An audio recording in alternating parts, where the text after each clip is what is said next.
కాకపోతే జగన్మోహన్ రెడ్డి ప్రజల దగ్గరికి వెళ్ళడం అన్న ప్రతిసారి అదొక రాజకీయమైనటువంటి రభసకు దారితీయటం.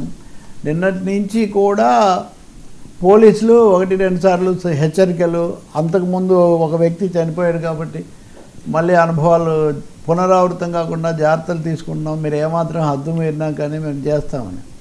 ఆయన ఈరోజు పెడన, పెనమలూరు, మచిలీపట్నం ఈ రూట్లో ఈ నియోజకవర్గాల పర్యటన పెట్టుకున్నారు. 10 వాహనాలు 500 మంది మనుషులు అని ఒక లెక్క. సాధారణంగా ఈ మధ్య ఆయన ఎక్కడికి వెళ్ళినా చేస్తున్నారు. Z+ ఇది కూడా ఉంది కాబట్టి భద్రతా రీత్యా, Z+ కాదు, భద్రత, ప్రత్యేక భద్రతా ఏర్పాట్లు ఉంటాయి కాబట్టి.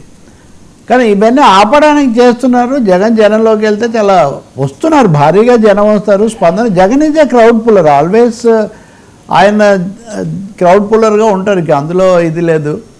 మాట్లాడడం తక్కువైనా కానీ తర్వాత మాట్లాడినా ఏం చేసినా క్రౌడ్ పుల్లర్గా వాళ్ళు వస్తుంటారు. రెండోదేమో వైసీపీ వాళ్ళు కూడా మొత్తం ఫోకస్ పెడతారు, ఎవరికొవరికి చెప్పాలనే ఉద్దేశంతో రైతులు కూడా వస్తారు. దీంతో ఇప్పుడు ఉదయం నుంచి చూస్తుంటే పర్యటన 2 గంటల ఆలస్యం అవడంతో పాటు ఎక్కడికక్కడ మా బండ్లు తాళాలు వేసి వెళ్లకుండా చేస్తున్నారు, అడ్డుకుంటున్నారు, ఆపుతున్నారని వాళ్ళు తీవ్రమైన ఆరోపణలు చేస్తున్నారు.